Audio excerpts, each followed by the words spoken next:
તો ગુજરાત ફર્સ્ટ પર આપ આ ઐતિહાસિક મુલાકાતના સાક્ષી બની રહ્યા છો।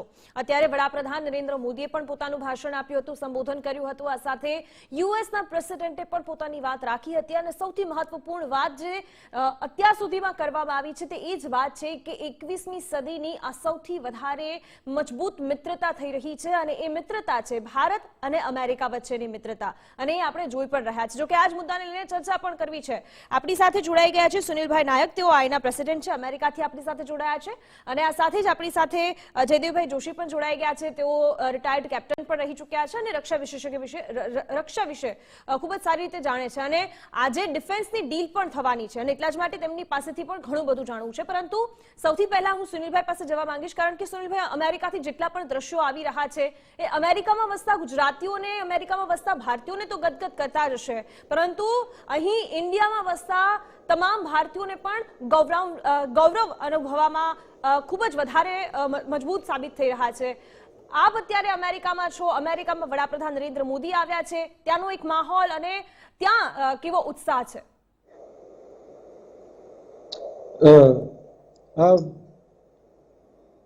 નરેન્દ્રભાઈ જ્યારે આવવાના હોય ત્યારે માહોલ 15 દિવસથી બનવાનો ચાલુ થઈ જતો હોય છે।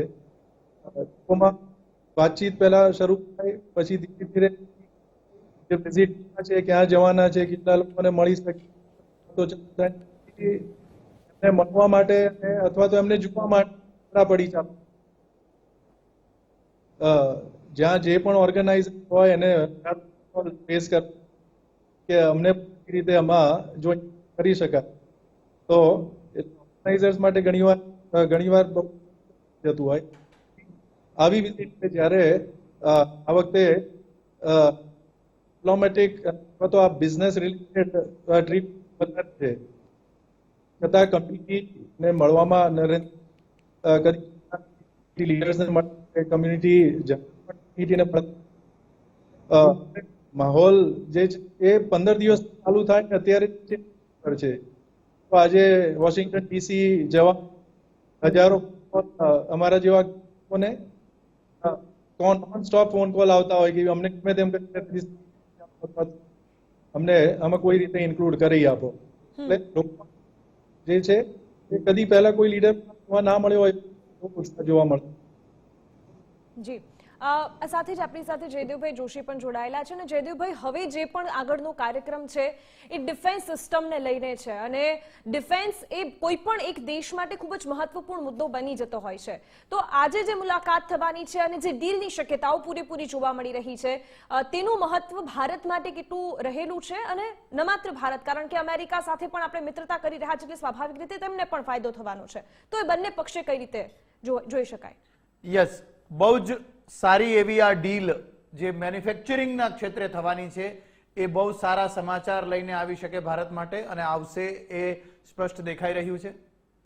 થોડું આપણે ભૂતકાળ જોઈએ ને થોડી પૂર્વ ભૂમિકા જોઈએ તો એક એવો સમય હતો જ્યારે ભારત નબળા શસ્ત્રો સાથે પોતે બે ફ્રન્ટ ઉપર લડવાની પરિસ્થિતિ માટે બાધ્ય બન્યું હતું। એથી થોડા આપણે આગળ વધીએ છીએ, આપણે થોડા સેમી એડવાન્સ્ડ એવા હથિયારો સાથે લડતા થયા। પછી એક નવો ફેઝ આવ્યો, ત્રીજો ફેઝ જેને કહી શકાય કે જેમાં આપણે બહુ મોટા પ્રમાણમાં વિદેશી શસ્ત્રો ખરીદવાનું શરૂ કર્યું। સારું છે, સેનાને સારા શસ્ત્ર જોઈએ, મોટી વાત છે, પણ આજે કદાચ અને જો આ કામ થાય, લાગી રહ્યું છે થશે ચોક્કસ, તો એ બહુ જ મોટા અને એક નવા અધ્યાયનો પ્રારંભ થશે કે જોઈન્ટ મેન્યુફેક્ચરિંગ વેપન્સના થશે, એ કામ શરૂ થવાનું છે। એટલે આટલું મોટું આ એમ્યુનિશન અને ડિફેન્સનું માર્કેટ, એ માર્કેટમાં ભારત પોતાના ટેક્સ પેયર્સનો ખૂબ મહેનતથી કમાયેલો પૈસો ખાલી પોતાને સુરક્ષિત રાખવા માટે ખર્ચશે એવું નહીં, જોઈન્ટ મેન્યુફેક્ચરિંગના કારણે બંને દેશોના સંરક્ષણના હિતો તો ચોક્કસ સચવાશે, પણ આમાં આર્થિક ફાયદો પણ ભારતને અને અમેરિકાના બંનેને થશે। જે મોટી વાતો છે એ છે કે જેટ એન્જિન જીઈના એ જોઈન્ટલી મેન્યુફેક્ચરિંગ કરવાની વાત છે, અદ્યતન એવા ડ્રોન્સને મેન્યુફેક્ચરિંગ કરવાની વાત છે, આર્મર્ડ પર્સનલ કેરિયર વ્હીકલ્સ એટલે કે બખ્તરબંધ ગાડીઓ જેમાં જવાનો એક જગ્યાથી બીજી જગ્યાએ જઈ શકે તે બનાવવાની વાત છે, અને હોવિટ્ઝર ગન્સ જે આર્ટલરી ગન્સ વાપરે એ પણ વધારે ને વધારે જોઈન્ટલી મેન્યુફેક્ચરિંગ કરવાની વાત છે। સો એક નવા અધ્યાયના પ્રારંભ તરફ દિશા નિર્દેશ આ વિઝિટ ચોક્કસ કરશે. ઓકે કેપ્ટન, જે રીતે આપણે ડિબેટ ચાલુ થઈ પહેલા પણ થોડી વાતો થઈ અને એ વાતોમાં આપણે એ જોયું હતું કે તમે કહ્યું હતું કે જે અમેરિકાની આર્મી છે એ બધી જ જગ્યાએ લડવા માટે સક્ષમ આર્મી છે અને સ્વાભાવિક છે કે ડિફેન્સ ક્ષેત્રે જો આટલી આપલે થશે તો એ સ્વાભાવિક રીતે એ તાલીમોની પણ આપલે થઈ શકે, તો એ કેટલું મહત્વપૂર્ણ રહી શકે? ચોક્કસપણે દિવ્યા, આપણે બહુ સચોટ વાત કરી છે કે અમેરિકાની જે આર્મી છે એ ટ્રેન છે, અલગ અલગ ટરેઇનમાં લડવા માટે પણ એમણે અનુભવ હાંસલ કરેલ છે. તો બહુ નેચરલ કહેવાય એવી વાત, અને આને આપણે એક જ વાક્યમાં કહેવું હોય તો બોન્ડ વિથ ધ બેસ્ટ. જે ઉત્તમ છે તેની સાથે જ આપણે ગઠજોડ શું કામ ના કરવો? એરોસ્પેસના ક્ષેત્રમાં, એમ્યુનિશનના ક્ષેત્રમાં, ડ્રોન ટેકનોલોજીના ક્ષેત્રમાં, આ બધા ક્ષેત્રમાં અમેરિકા ઘણું આગળ છે. હવે જ્યારે ભારત એક નવો અધ્યાય શરૂ કરતું હોય, ભારત બંને મોરચે લડતું હોય, પાકિસ્તાન અને ચીન સાથે, અને એમ કહેવાય છે કે અઢી મોરચે લડીએ છીએ, જે અડધો મોરચો જે છે ત્રાસવાદ સામે પણ લડતું હોય, તો શું કામે ભારત પાસે અદ્યતન ટેકનોલોજી ન હોવી જોઈએ? અને ખાલી ખરીદવાની વાત નથી. હવે આપણા સાયન્ટિસ્ટ, આપણા એન્જિનિયર્સ, આપણા DRDO પાસે, નાસા જેમ ત્યાં કરે એમ ઈસરો પણ અહીંયા ઘણું બધું કરે છે. સેટેલાઇટ્સ પણ આપણે હવે સાધી શકીએ તેવી આપણી સ્થિતિ થઈ ગઈ છે. તો એ સમયે why not bond with the best? ભારતની આર્મી એકદમ ઉત્તમ આર્મીની વાત કરીએ, આર્મ ફોર્સિસ, એરફોર્સ, નેવી, બધા શું કામ એ ભારત અને અમેરિકાનું આ ગઠજોડ ન થવું જોઈએ? એ આમ જોવો તો it's a no brainer of an question. થવું જ જોઈએ. આ બે દેશોનું સાથે આવવું એ બહુ સારા સંકેતો વૈશ્વિક શાંતિ માટે પણ ચોક્કસ આપશે. જી સુનિલભાઈ, જે રીતે આપણે ડિફેન્સની એક બાજુ વાત કરતા હોઈએ, પરંતુ સાથે સ્વાભાવિક છે ભારત એક ખૂબ મોટું બજાર છે. સામાન્ય રીતે વાતો એવી થતી હોય છે કે ભારત કોઈ કન્ટ્રીમાં જાય છે તો ત્યાંથી બિઝનેસ ભારતમાં આવશે, પરંતુ આપણે ક્યારેય એ ચર્ચા નથી થતી કે ભારતમાં જ બિઝનેસ નથી આવતો, ભારત પણ બીજા દેશોને બિઝનેસ આપે છે, ન માત્ર બિઝનેસ. કારણ કે આપણે યુએસમાં જોઈએ છે ઘણા બધા જે અહીં સ્મોલ બિઝનેસ ચાલતા હતા એ ત્યાં પણ ચાલે છે અને ત્યાંના લોકોને પણ જોબ આપે છે. સાથે ભારતના એવા તમામ લોકો જે ત્યાં ભણ્યા છે અથવા તો ત્યાં વસ્યા છે એ ખૂબ મોટી મોટી કંપનીના CEO સુધી પહોંચ્યા છે, એટલે ભારતનું પણ યોગદાન એટલું જ બીજા કન્ટ્રીઝમાં પણ રહેતું હોય છે. ડેફિનેટલી, આઈ મીન આ જે જેટલી વાત છે ધેટ્સ ઓલ ગિવન. અમુક વર્ષો પહેલા એ વાત હોઈ શકે, પણ એ ઇમ્પોર્ટન્સ અત્યારે કેટલું છે અને બધા ક્ષેત્રે, ખાલી એકલા બિઝનેસમાં નહીં, in greater field, the importance of Indians now is being felt in many countries and in many fields. And besides importance outside, importance of India and India is also grown, tremendous. As you said, India પણ બહાર એટલું, અને જો if India was not giving as much outside, then not have had the trade deficit that we have. So, India અને બહારના દેશોને જુદા જુદા દેશોમાં have been very helpful and they have been very important. In last decade, have been, as the other the speaker just said, many ways, India's importance has grown tremendously. I mean, I don't want to repeat what he just said. Importance of defense. And if it was not so important, Secretary of Defense Lloyd Austin and National Security Advisor Jake Sullivan, they have made trips to New Delhi. And it's a given that to defend against China, there is that US. જી સુનિલ નાયક અને જયદીપભાઈ, આપ બંને મારી સાથે જોડા રહેશો. આ તમામ ચર્ચાને આગળ પણ વધારવી છે. વ્હાઇટ હાઉસથી કેવા દ્રશ્યો સામે આવી રહ્યા છે, આગળ વડાપ્રધાન અને જો બાઇડન વચ્ચે જે દ્વિપક્ષીય મુલાકાત થવાની છે તેને લઈને શું માહિતી આવી રહી છે, પડે અપડેટ આપને આપતા રહીશું. આપ જોતા રહો ગુજરાત ફર્સ્ટ. હાલ રોકાઈશું એક બ્રેક માટે. વિરામ બાદ આપનું સ્વાગત છે યુએસમાં યુગ પુરુષ અને એ યુગ પુરુષ જ્યારે યુએસમાં પહોંચ્યા છે એ બાદના તમામ દ્રશ્યો એ સતત અમે ગુજરાત ફર્સ્ટ આપને પહોંચાડી રહ્યું છે. ગુજરાત ફર્સ્ટ વ્હાઇટ હાઉસ પહોંચ્યું છે અને વ્હાઇટ હાઉસથી પણ પડે પડની અપડેટ આપના સુધી પહોંચાડી રહ્યું છે. અને હવે જ્યારે થોડા જ સમયમાં વડાપ્રધાન નરેન્દ્ર મોદી સંસદમાં અમેરિકન સંસદમાં સંબોધન કરવાના છે. આ માત્ર એક એવા વડાપ્રધાન છે કે જે બીજી વખત વડાપ્રધાન અમેરિકાના સંસદમાં સંબોધન કરવાના છે. સાથે ડિફેન્સને લઈને પણ જે ડીલ થવાની છે તેને લઈને ચર્ચા કરવી છે. કેપ્ટન જયદીપ જોશી, જે રીતે આપણે પહેલા પણ ડિફેન્સ ડીલ વિશે વાત કરી હતી, જીપીએસ વિશે પણ આપણે થોડી પહેલા વાત કરી હતી અને આ જીપીએસ કે જે કારગિલ યુદ્ધ વખતે અમેરિકા ભારતને આપવાની ચોખ્ખી ના પાડી દીધી હતી, આજે એ જ અમેરિકા સાથે આપણે ટેકનોલોજીને લઈને પણ ડીલ કરી રહ્યા છે, ડિફેન્સની ડીલ કરી રહ્યા છે, ઘણી બધી ડીલ્સ કરી રહ્યા છે અને કદાચ આ બતાવે છે કે આજે ભારત કેટલું મજબૂત થયું છે. યસ, ડેફિનેટલી ભારતની મજબૂતાઈની તો આ વાત ચોક્કસ કરે છે અને આ ડીલ્સ થવાને કારણે કેટલું મજબૂત થશે એ પણ કલ્પના કરી શકવી બહુ સહેલી છે. જ્યારે બહુ મોટો સ્ટેન્ડ ઓફ આપણે ચાઇના સાથે થયો LAC ઉપર, ત્યારે બેકા જે આ એક કોપરેશન એગ્રીમેન્ટ છે એના આધારે આપણને કેટલી સ્ટ્રેટેજિક માહિતી અમેરિકા સાથે આપણે આપલે કરીએ તે એગ્રીમેન્ટ છે તે સાઇન થવાનું છે. આવા 3 બહુ મોટા એગ્રીમેન્ટ છે જે સાઇન થવાના છે, જેના કારણે સ્ટ્રેટેજિક કી ઇન્ફોર્મેશન આપણને મળશે. એડ ટુ ઇટ આપણે જીપીએસ ની વાત કરી, જીપીએસ, સેટેલાઇટ, એ બધી ટેકનોલોજીના કારણે જેને લગભગ રિયલ ટાઈમ ઇમેજરી કહી શકાય કે દુશ્મન કંઈ પણ ડેવલપમેન્ટ કરે. આપણે જોતા હોઈએ છીએ કે ઘણી વખત કોઈ પ્રેસના માધ્યમથી અથવા કોઈ રિસર્ચ ઇન્સ્ટિટ્યૂટના માધ્યમથી LAC ને પેલે પાર ચીને એક ઇન્ફ્રાસ્ટ્રક્ચર ઊભું કરી લીધું તેવા ફોટોગ્રાફ્સ આવે ત્યારે ઘણી વખત આપણે આંખો ઉઘડતી હોય છે. એના બદલે આ પ્રકારના એગ્રીમેન્ટ અને આ ટેકનોલોજીથી લગભગ રિયલ ટાઈમ ઇમેજરી, સૈન્ય પાસે રડાર, લોરોસ એ પ્રકારના ઇક્વિપમેન્ટ છે જે લાઈવ દ્રશ્યો જોઈ શકે તેવા, એવું કંઈક ડિરેક્ટલી આપણને મળતું થાય એ તરફનો આ એક પ્રયાસ છે. સો ઇન્ફોર્મેશન 1, આ પ્રકારની ટેકનોલોજી એ બીજું કામ, અને એથી વધારે જે મેન ઓન ગ્રાઉન્ડ, જમીન ઉપર જે વ્યક્તિ છે તેના માટે દરિયામાં પણ નેવી માટે જે બોઈંગ દ્વારા બનાવેલા હોર્નેટ વિમાનો એ જોઈન્ટ પ્રોડક્શન કરવાની વાત છે. એરફોર્સ માટે લોકહીડ માર્ટિન જે બનાવે છે F-21s, જે F સિરીઝના સૌથી અદ્યતન એવા વિમાનો છે તેની વાત છે. એડ ટુ ઇટ જે નવો વોરફેરનો જે નવો ફ્રન્ટિયર ખોલ્યો છે, જે નવી વાત છે એ છે ડ્રોન્સ, અને ડ્રોન્સમાં પણ હેઇલ પ્રકારના drones. HALE is HALE, high altitude નો, અને એનું રેન્જ પણ વધારે છે. તો એ હાઈ અલ્ટિટ્યુડ શેના માટે?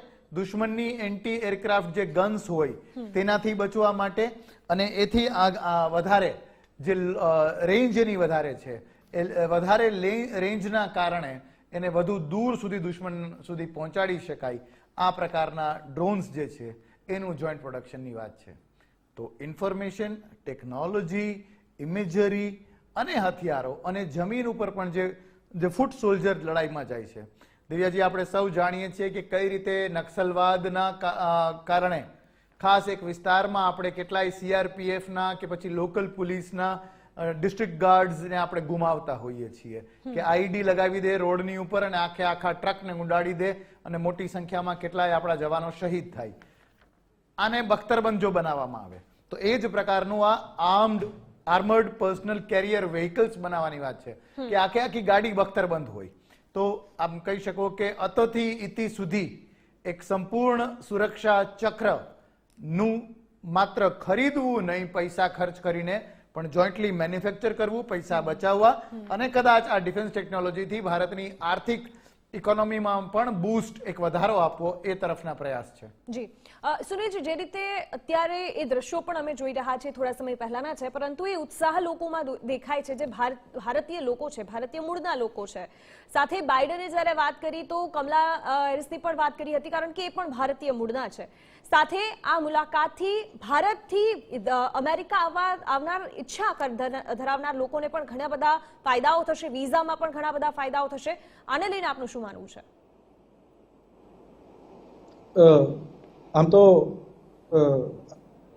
વિઝિટની જે એજન્ડા જે છે ડિફેન્સ ક્લીન સ્પેસ પર વધારે છે પણ અરે 2 દિવસ વડાપ્રધાન અહીંયા તો આઈ એમ શ્યોર કે immigration is also there on the list of discussed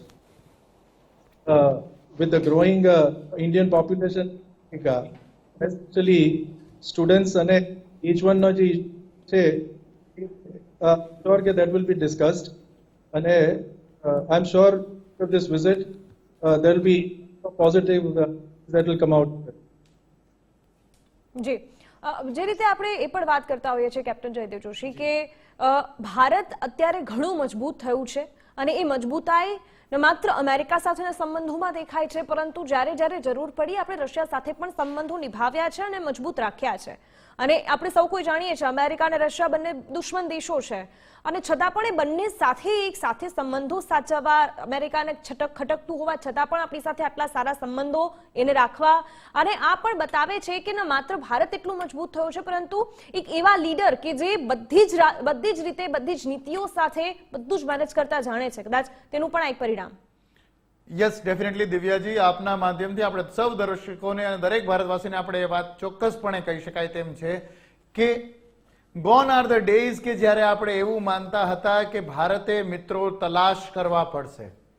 આજની તારીખમાં ભારત નક્કી કરે તે મિત્રો, ભારત નક્કી કરે તે શરતે મિત્રો, ભારત જે કરન્સીમાં ડીલ કરવા માંગે છે એ તરફ આગળ વધતું જ રહેશે. તો પણ ભારત સાથે મિત્રાચારી કરવા માટે એટલાય અલગ અલગ દેશો તે લિટરલી લાઇન અપ એ એટલા માટે છે કે આ ભારતીય નાગરિકોનો વિજય છે, ભારતીય ઇકોનોમીનો વિજય છે, ભારતીય નિર્ણય શક્તિનો અને ભારતીય રાજકીય નેતૃત્વનો વિજય છે. એટલે એ સ્થિતિનું નિર્માણ અત્યારે ચોક્કસપણે થયું છે. હવે એ આપણા ઉપર છે, આપણા ભારતીયો ઉપર છે. દરેક એ ભારતવાસી જે દેશ આઝાદ નહોતો ત્યારે કલ્પના કરતો હતો અને આજે આપણે કલ્પના કરીએ કે ભારત સુપર પાવર બને એ દિશામાં આગળ વધીએ છીએ. પણ હવે આપણા ઉપર છે કે how do we make the most of it. આ સ્થિતિનો ભારતના હિતમાં ઉત્તમ ફાયદો કઈ રીતે લઈ શકાય. એ ટ્રેડ એન્ડ ઇન્ડસ્ટ્રીમાં હોઈ શકે, આપણા વિદ્યાર્થીઓ ત્યાં ભણવા જાય છે એના માટે હોઈ શકે, ડિફેન્સમાં યસ ડેફિનેટલી હોઈ શકે, ડિપ્લોમસીમાં હોઈ શકે. પાકિસ્તાન સાથે ભારતની લડાઈ થાય અને આપણે અમેરિકાના 7th ફ્લીટ, અમેરિકી નેવીનું 7મો બેડો અરેબિયન સાગરથી થઈને બંગાળની ખાડીમાં આવશે એ સ્થિતિથી ડરવું પડતું હતું. એ સ્થિતિ હવે જે રીતે બદલાણી છે એ સ્થિતિ એમનેમ નથી બદલાણી, ઘણા બધા સંઘર્ષ અને ભોગ દેવા અને મહેનતથી બદલાણી છે. હવે આ સ્થિતિનો ફાયદો લઈને કેમ વહેલામાં વહેલું અને મોટામાં મોટું સુપર પાવર બનવા તરફ ભારત આગળ વધે એ તરફ આપણા દરેક ભારતવાસીના એફર્ટ્સ કેન્દ્રિત થાય એ આ ઘડીની માંગ એમ કહી શકાય. જી સાથે જ આપણે જ્યારે વાત કરતા હોય કે ભારત મજબૂત થયું છે અને પછી આપણે ભારતની ઇકોનોમીની પણ વાત કરતા હોઈએ તો આપણે સતત એવું સાંભળતા હોઈએ છીએ કે રૂપિયો ભારતનો જે રૂપિયો છે ડોલરથી નીચો જઈ રહ્યો છે. પરંતુ આ બધી જ જે અત્યારે વડાપ્રધાનની મુલાકાતો છે, ભારત જે સતત મજબૂત દેખાઈ રહ્યું છે એની અસર આવનાર સમયમાં આપણને એ પણ જોવા મળી શકે કે રૂપિયાની જે કિંમત છે એ પણ થોડી ઊંચી થતી જાય અને એક સમય આવે કે ફરી એ સમય આવી જાય કે જે પહેલા રૂપિયા અને ડોલરની કિંમતો હતી. Yes definitely. અને ભારતનો જે કોન્સ્ટન્ટ રિલેન્ટલેસ સ્ટ્રાઇવ આપણે કરીએ છીએ સતત થાક્યા વગર, અને એ છે એ નોન ડોલર ઇકોનોમી તરફ પગલા આગળ વધારવાનું. As if the US dollar એ આખા વિશ્વની કરન્સી હોય તેવી સ્થિતિ છે અને એના કારણે કદાચ ડોલર વધારે ને વધારે સબળો થતો અને કોઈ ઇન્ટરનલ અથવા એક્સટર્નલ ફેક્ટર્સના કારણે ઇન્ડિયન રૂપી અથવા બાકીની કરન્સીઝ જે હતી એ ડિક્લાઇન જોતી હતી.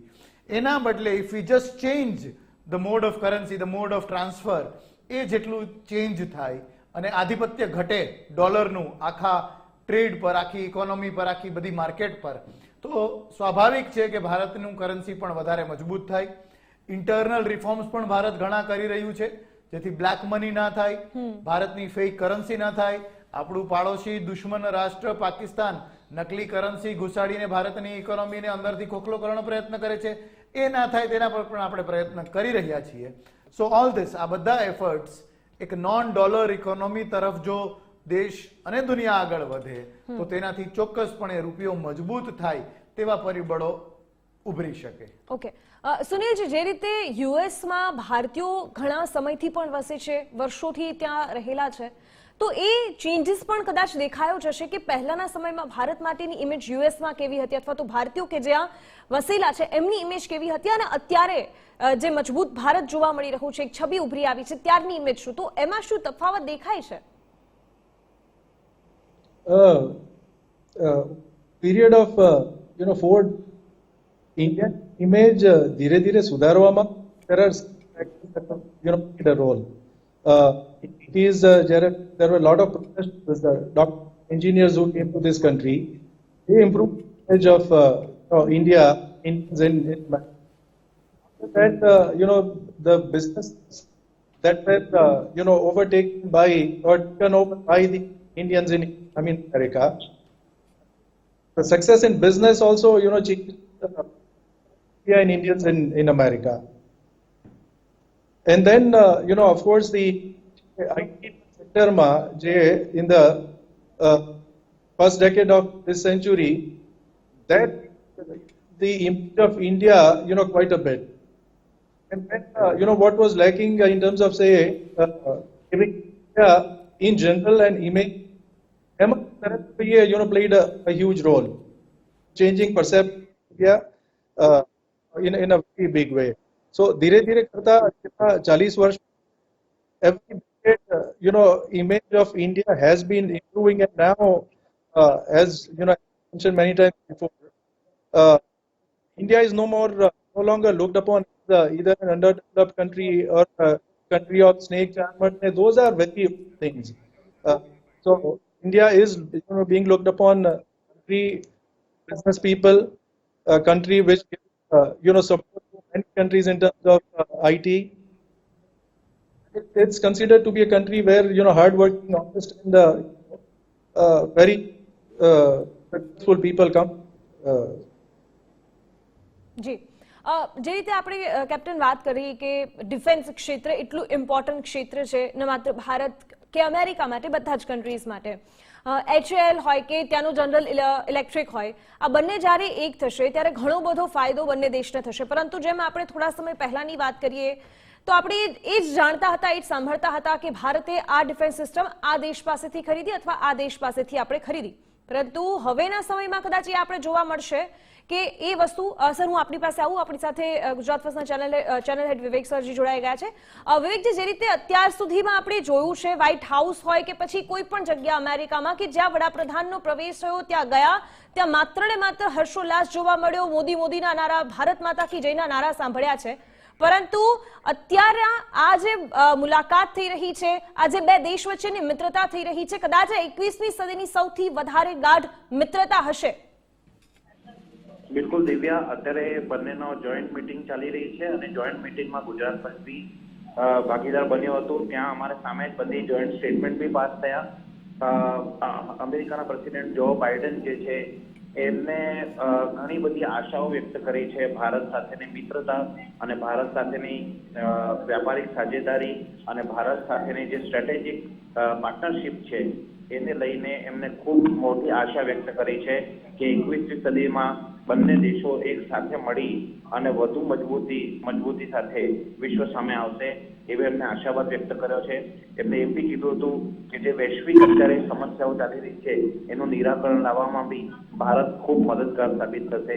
ભારત અને અમેરિકા સાથે મળીને વૈશ્વિક સ્તરે જે બધી સમસ્યાઓ ચાલી રહી છે એનું નિરાકરણ બી લઈને આવી શકશે.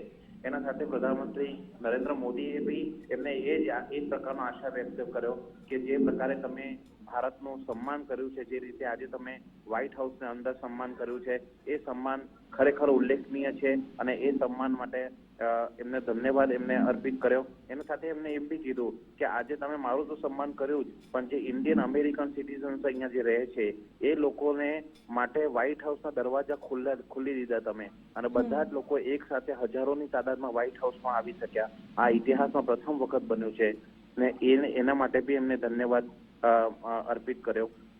એના સાથે સાથે પ્રધાનમંત્રી નરેન્દ્ર મોદીજીએ એક વાતનો ઉલ્લેખ બી કર્યો કે 8 વર્ષ પહેલા જે છે એ હું જ્યારે અમેરિકા આવ્યો હતો અને ત્યારે જે આપણે બધી વસ્તુઓની વાતચીત થતી હતી ત્યારે આપણે બંનેના રિલેશનના બીજ રોપ્યા હતા, જે આજે વૃક્ષ કરીને સામે આવ્યા છે. એ એમને વાત કરી કે આજે જે વાતો આપણે શરૂઆતમાં કરી હતી 8 વર્ષ પહેલા જ્યારે હું પહેલી વખત પ્રધાનમંત્રી બન્યો હતો ત્યારે આપણા બંનેના વચ્ચે જે વાતો થઈ હતી, ત્યારે ભારત અને અમેરિકા વચ્ચે જે વાતો થઈ હતી, એ વાતો જે હતી એ આજે જે છે વૃક્ષ